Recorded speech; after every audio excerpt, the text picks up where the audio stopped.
And we are back, Team Nation. Thank you so much for joining in another episode. So happy to be here sharing techniques with you so that you can create your best life. I don't know if you know, but you are a creator and we are co-creating with information. And there's two of us. I'm Lauren. I've got my co-host, Troy. Hey, Troy. Lauren, what's going on? I'm just sitting here excited talking about all the ways that you can step into your own self-directed empowerment, which is never a topic not worth talking about because there's so many individual ways.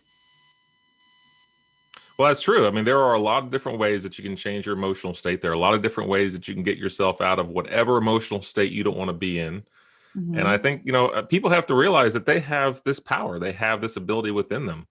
And our jobs is to teach people and to coach people on exactly how to do exactly this. So we're going to be talking today about a couple of a couple of the strategies and a couple of the techniques that we use in our own practice to help people change the emotional state and start changing, or I should say, start systematically changing the direction of their brain.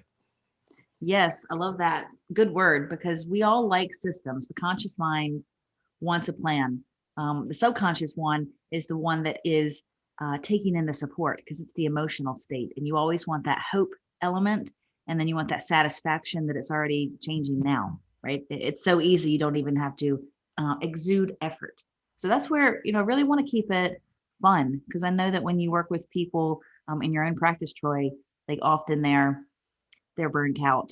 They fun might be feeling like the furthest thing capable. They're trying to survive, right? Because they're coming over all that stress, fear, just, just anxiety, panic. I mean, they are um, pretty well at their wits' end in needing some support. So, um, why don't you tell some of the nations some techniques that you find really helpful to get people to shift quickly so that they can get closer to that hope phase. Yeah, sure, of course.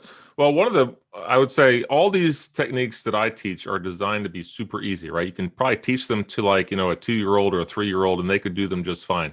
Mm. And they're designed this way because we want these techniques to be easy, right? We want them to be easy because that's how the brain learns best. That's how the brain learns the fastest. So we design these techniques to be super easy so anybody can do them at any time. So if somebody has, I always use like a water bottle that I have here in my hand, but if somebody has keys, a pen, a ball, something like this, a water bottle like I have, they can grab it in their hand. They can actually do this in real time. Now, this is something that you can do anywhere you are, whether you're at home or at the office. And I'll give you a modification if you're actually in the car, because I actually work with plenty of people who have driving anxiety.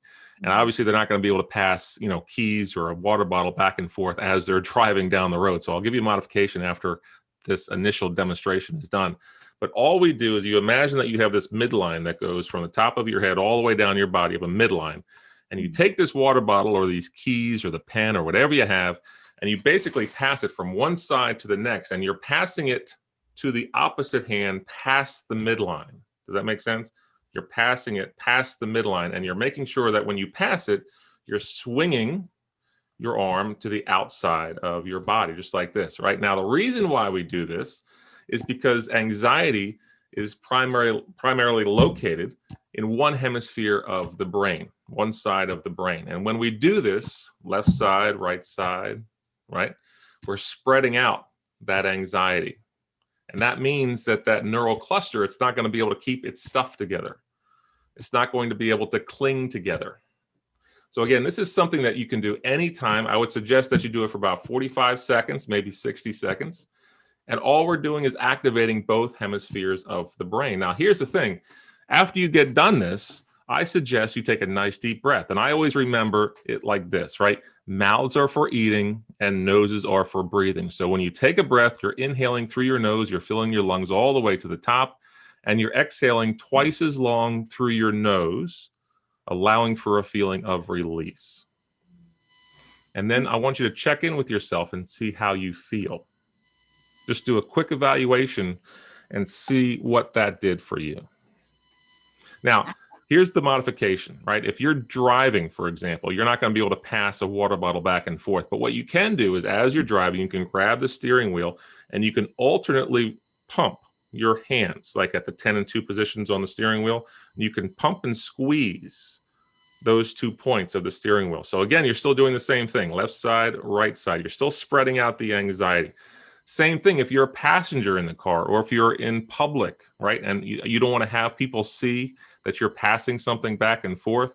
You can make fists and you can, again, alternately squeeze your left side and right side.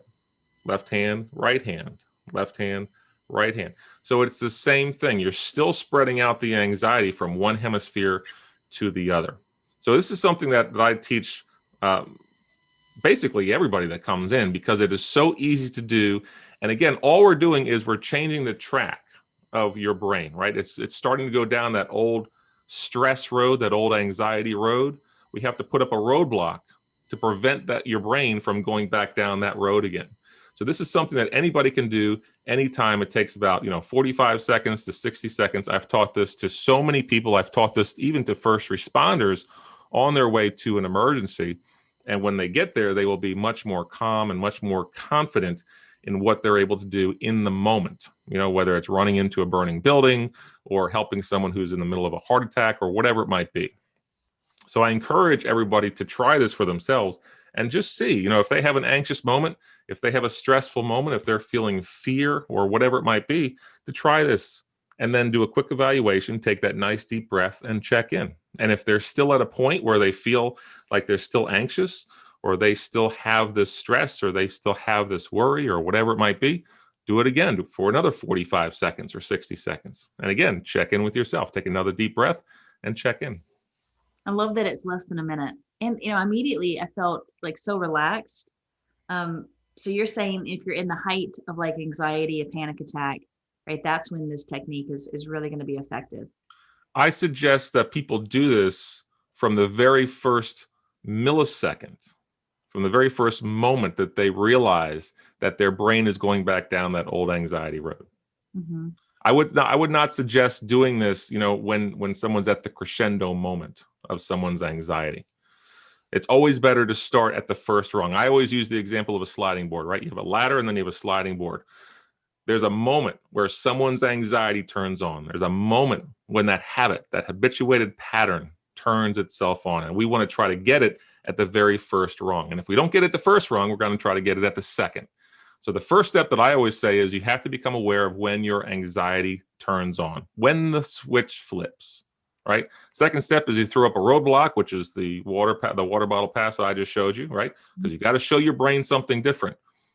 And the third step is, how do you want to feel instead? How do you need to be moving forward? If you could feel in any way different from how you've been, what would this be like? These are the types of questions that, again, are going to start creating this neural and this cognitive flexibility. Oh yeah, you should. Roadblock is the second step. Okay, awareness step 1, roadblock step 2. Yeah, it's becoming aware. People have to become aware of when their anxiety habit turns on. That's one. Number 2 is the roadblock. So that is the water pass, or if you have keys or a piece of fruit or a pen or whatever it might be, or the alternate squeezing of the fists. Mm-hmm. And then the third step is, once you get yourself off that old path, off that old anxious road, you need to show your brain and teach your brain how you want to feel instead. So, that's really going to be the responsibility of the individual. How do you need to be? Plenty of people say, oh, I'm going to feel happier. I want to feel lighter. I want to feel more confident. I want to feel content. I want to feel joy. So that's really going to be subjective to the individual. Well, I feel like I've seen maybe a movie, or this is just something people talk about, but public speakers, they'll have something like tiny in their hands and they'll pass it back and forth. Is that same bilateral, I guess it could be. I guess it could be. I mean, it could also be, I don't know, maybe they're bored with their own presentation. I don't know. But yeah. I know that this is something that people can do. Like I said, I mean, I've taught first responders this. If they're in an emergency vehicle, for example, and they're headed to an emergency, it might seem a little weird if their fellow colleagues are sitting around them and they see, the person passing back and forth a water bottle. but they can make fists and they can alternately squeeze those fists. Nobody knows what you're doing at that point. Yeah, that's a lot more discreet. But I mean, I like the swinging one. And so I like the pace that you were doing. It was sort of like gentle. I mean, does that matter? Does it need to be kind of slow? I would suggest that it is. I mean, you certainly don't want to go too fast, but you don't want to go too slow. You just want to go at a nice, easy pace. Again, Hmm. all we're doing is we're spreading out the anxiety. We're spreading out that neural cluster. It's the same neural cluster that develops with any habituated pattern that we have, right? Hmm.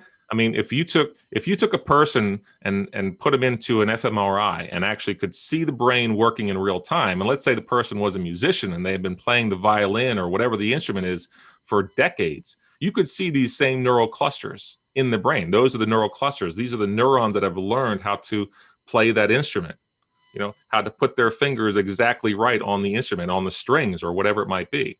So we see the same thing when you have somebody go into an fMRI who has had anxiety for the past, whatever it is, couple of decades. It's the same neural cluster. So what we want to do is we want to change the habit. We want to change the program.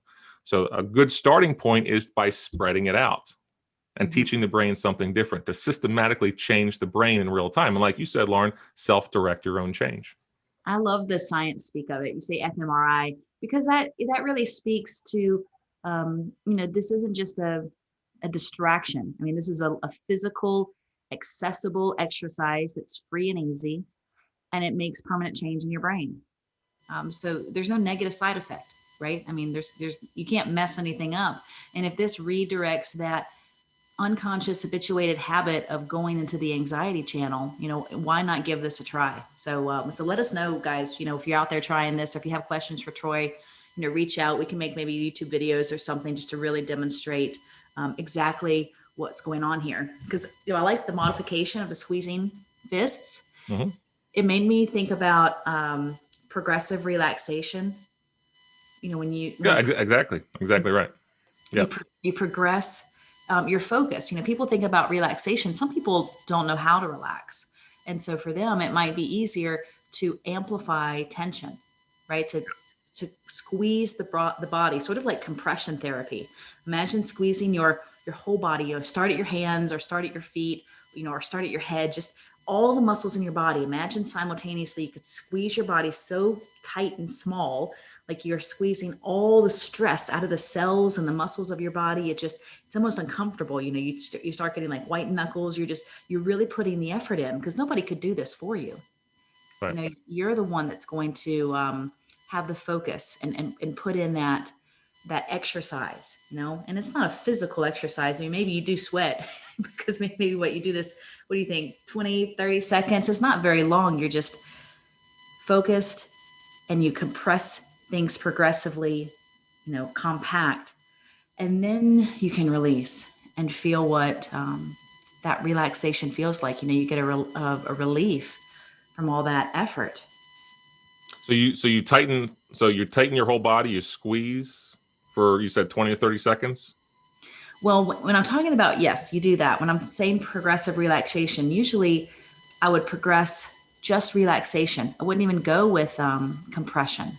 But for Okay. some people, if they're fidgety, if they're anxious, if they're just, excited or nervous about, relaxing, or if I'm doing hypnosis with them and they expect that I've got some magic word that I haven't used yet, and I'm going to use it in just a minute, and they're terrified about what that is, or, can it work for them or whatever. So they've just got a lot of energy in their body. And so I'll say, you know what, why don't you just gently or intensely, especially for kids, they love that. Just squeeze it all, hold it. You're doing so great. Squeeze it really tight. And now release, relax, Yeah. let it all go. That's interesting. So is it just their fists or their whole body that they compress and squeeze? I'll get, it's client centered. So Yeah. it's what they're comfortable with or capable of doing.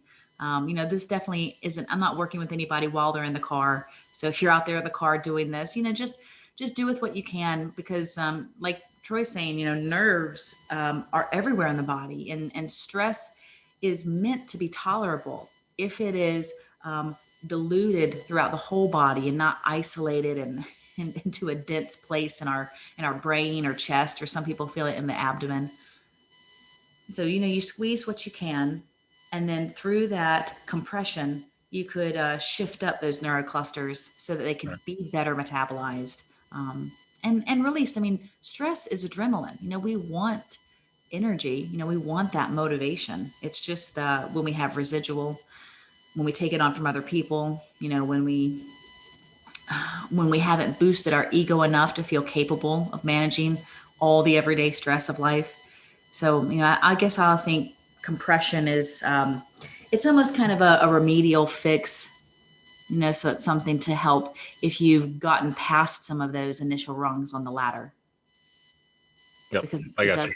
it takes so much effort that it kind of interrupts your thoughts. It should never be painful. It's not about making, some people's nails, I think, probably are so strong they could draw blood on their hands. It's not about that. It's about the whole body system, and sort of saying hello to that system, because usually we're in our head, and our head is really detached from the moment. It's not in the now, it's in our story. And if your story isn't serving you, press pause, get out of that story, create a new one, or have somebody support you to create something new, because your Yeah. subconscious is listening. So yeah, hopefully Right. those techniques seem accessible enough, and we've clarified them.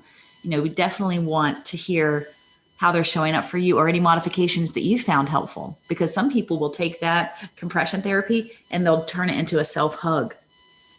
And I wonder if we could say, if that goes into the line of the bilateral, right? Because you've got both hemispheres of the brain body, exercise with some specific motion. That's right. And you can take that self hug and you can actually modify it more. And now you got a technique called havening, right? Yeah. So I mean, there's plenty of things that we can do that where we teach our clients on how to play and how to change their emotional states. And it's interesting, Lauren, because there's so many. At least a lot of people that I work with, they come in and they feel it's like how they've felt, right, has been so rigid. It's been so ingrained, and they're just like, I have no idea where to start. I have no idea where to begin.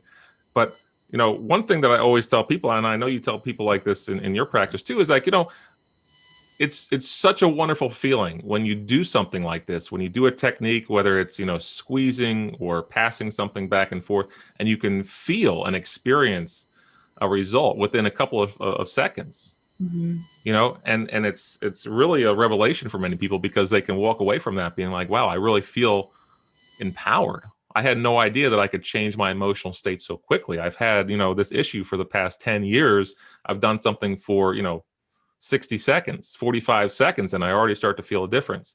And this is where we start to build the momentum. And this is where people understand how they can, how they can go forward in their life and self-direct their own change.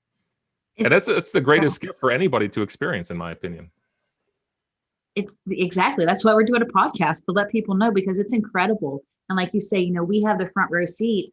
And you guys probably hearing it from us are like, yeah, maybe, for some people, but this is why we bring our clients on, for interviews, because you have to hear it from them that they didn't think it would be that effective either. But you never know until you try it. And are you really trying it, or are you still in that story, holding on to this doubt of, this isn't going to work, I'm just touching my arms, I'm just passing a bottle? No, I mean, we're talking about something that requires your focus for a short amount of time, less than a minute. And I I find that these techniques can be so effective that I hear a lot of wows in the office. Uh, but I also want people to recognize these are tools to keep in your, toolbox for everyday life, because stress is an everyday thing. Like, we might empty and clear the residual stress, but I can't and I won't guarantee you're not going to have future stress, because who wouldn't want to? You want the adrenaline, you want the challenge and excitement, you want a passion of life. We like drama. Sometimes we just feel exhausted, by it. So we want to give you a reboot, and then support you with your own tools, because that's what we're saying, guys, that you're creating your life, your story, your everyday experiences, and we just want you to have the tools to do it. So I hope you've loved these tools. We'll definitely come back with more techniques, and join us on Facebook, Co-Creation Nation, so that you can chat live, ask questions, watch videos. We're really just excited about sharing the things that we study and the things that we apply because they're life changers. That's right. Yeah. Connect with us over on Facebook, Co-Creation Nation. Let us know after you've tried these techniques. Let us know how they've worked for you. You can also head on over to our website, hypnosisinaction.com, and get your own free audios. Yes, Troy, I will talk with you soon. Thank you so much for co-hosting Team Nation with me. Yes. Thanks, Lauren. And thanks to our co-creative audience. We appreciate all of you as well. So we'll catch you all on the next episode. Bye, friends.